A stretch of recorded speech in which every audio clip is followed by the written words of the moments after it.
He wasn't born into comfort. No big house, no powerful name, no safety net. It's just a small room, cracked walls, and a mother who worried every night about tomorrow.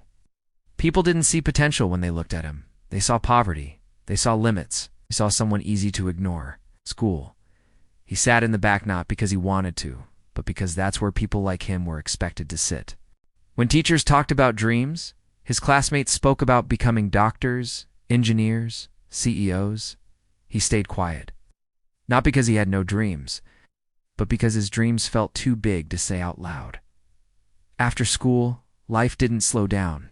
It got heavier. While others went home to rest, he went to work. Small jobs, long hours, little pay. Sometimes his hands were tired before the day even ended. But something was different about him. He observed everything. How people talked, how money moved, how decisions were made.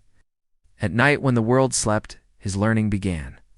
Not in classrooms, not with expensive books, but through a small phone and a weak internet connection.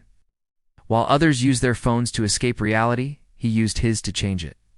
He learned about business, about skills, about how value is created, not begged for. He failed silently, again and again and again. There were days he wanted to quit, days when hunger felt louder than hope, days when people laughed and said, "Be realistic. This isn't for people like you." But he kept going, not because he was fearless, but because going back scared him more than failing. Slowly, things started to change. Not overnight. Not magically, but steadily. One skill led to another. One opportunity led to the next. One small win built confidence he had never felt before. Years later, he walked into rooms where he once wasn't allowed to stand. People listened when he spoke. They asked for his advice.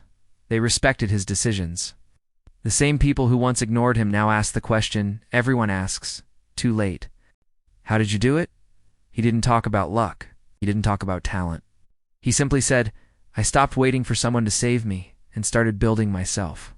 His story isn't about money. It's about mindset. It's about choosing growth when comfort isn't an option. If you're watching this and feeling behind in life, remember this. You don't need a perfect start. You need consistency. You need discipline.